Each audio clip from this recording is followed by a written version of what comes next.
মাটি চাপা পড়ে মৃত্যু হলো একই গ্রামের 4 শিশুর। ঘটনাটি ঘটেছে উত্তর দিনাজপুর জেলার চোপড়া ব্লকের দাসপাড়া গ্রাম পঞ্চায়েতের চেতনাগঞ্জ গ্রামে। ঘটনার শোকের ছায়া নেমে এসেছে দাসপাড়া গ্রাম পঞ্চায়েতের চেতনাগঞ্জ গ্রামে। একই গ্রামে 4 শিশুর একই সঙ্গে মৃত্যুকে কিছুতেই মেনে নিতে পারছে না এলাকার মানুষ। স্থানীয় সূত্রে জানা গিয়েছে, ভারত বাংলাদেশ সীমান্তবর্তী এলাকা তথা কাটাতার ঘেঁষা গ্রাম চেতনাগঞ্জ বর্ডার সীমান্ত সংলগ্ন এলাকায় জেসিপি দিয়ে খনন করা একটি ড্রেনে মাটি ধসে পড়ে একই সঙ্গে 4 শিশুর মৃত্যু হয়। ঘটনার খবর পেয়ে ঘটনাস্থলে পৌঁছে ইসলামপুর পুলিশ জেলার পুলিশ এবং ওই 4 শিশুকে উদ্ধার করে তড়িঘড়ি চোপড়া ব্লক স্বাস্থ্য কেন্দ্রে নিয়ে আসা হলে কর্তব্যরত চিকিৎসক তাদের মৃত বলে ঘোষণা করে।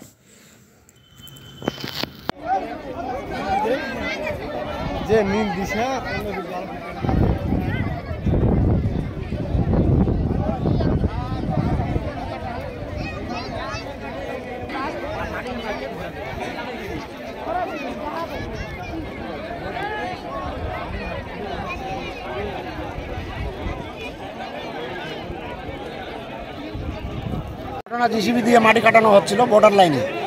কে কাটাচ্ছিল? এই মাটি কাটাচ্ছিল বিএসএফ আর পাবলিক যৌথভাবে। তো মাটি কাটার পরে ওখানে এই যে ড্রেনটা হওয়ার নিয়ম যেটা 4 ফিট, সেই ড্রেনটা করেছে 10 ফিট। বাচ্চাগুলো খেলা করছিল, ওখানে খেলা করতে করতে বাচ্চাগুলো পড়ে যায়। পড়ে যাওয়ার পরে মাটি ধসে 4টা বাচ্চাই পুঁতে যায়। তার কিছুক্ষণ পরে বাচ্চাগুলোকে উদ্ধার করা যায়। উদ্ধার করার দেখতেছি যে সব 4টা বাচ্চাই মৃত্যু, ডেড হয়ে গেছে। কি যাচ্ছেন এখন আপনারা? এখন আমরা চাচ্ছি যে এই মাটিটা কাটার অর্ডার কে দিল আর কিসের জন্য কাটছিল, কে কাটছিল। এখন কোথায় নিয়ে মানে হসপিটালে মেডিকেলে নিয়ে গেছে, পুলিশ প্রশাসন আসছে, এখন ইনকোয়ারি করে তদন্ত করে দেখবে। আমরা চাচ্ছি যে এটার তদন্ত করা হোক, যে মাটি ট্রেন থেকে কাটা হয়েছে সে মাটি কিন্তু এখানে নেই, মাটিটা আউট এখান থেকে। তো আমরা বলবো বিএসএফ মাটি বিক্রি করছিল। ঘটনাটা কোথায় হয়েছে? এই চেতনাগঞ্জ গ্রামে 22 নম্বর গেটের পাশে।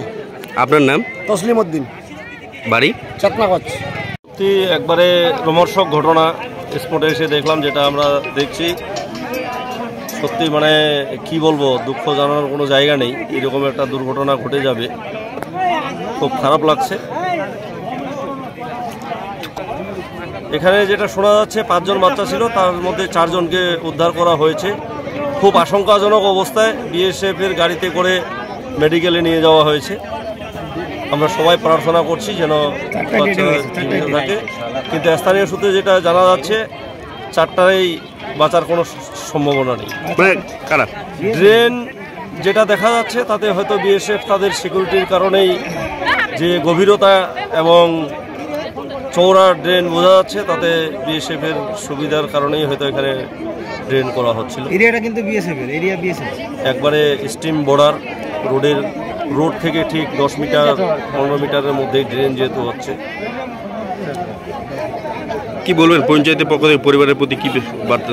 অবশ্যই সমবেদনা থাকছে পঞ্চায়েতের পক্ষ থেকে, দাসপাড়া গ্রাম পঞ্চায়েতের পক্ষ থেকে আমরা এই পরিবারগুলোর পাশে আছি।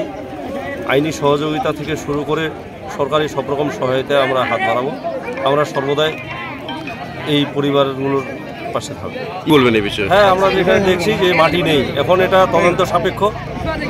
কে কাটছিল, কেন কাটছিল, কি কাজে কাটা হচ্ছিল, এটা তদন্ত সাপেক্ষে আমরা নিশ্চয় পুলিশ, আমাদের স্থানীয় প্রশাসন রয়েছে, পুলিশ রয়েছে, নিশ্চয় বিএসএফও তাদের বিভাগীয় তদন্ত নিশ্চয় করবেন।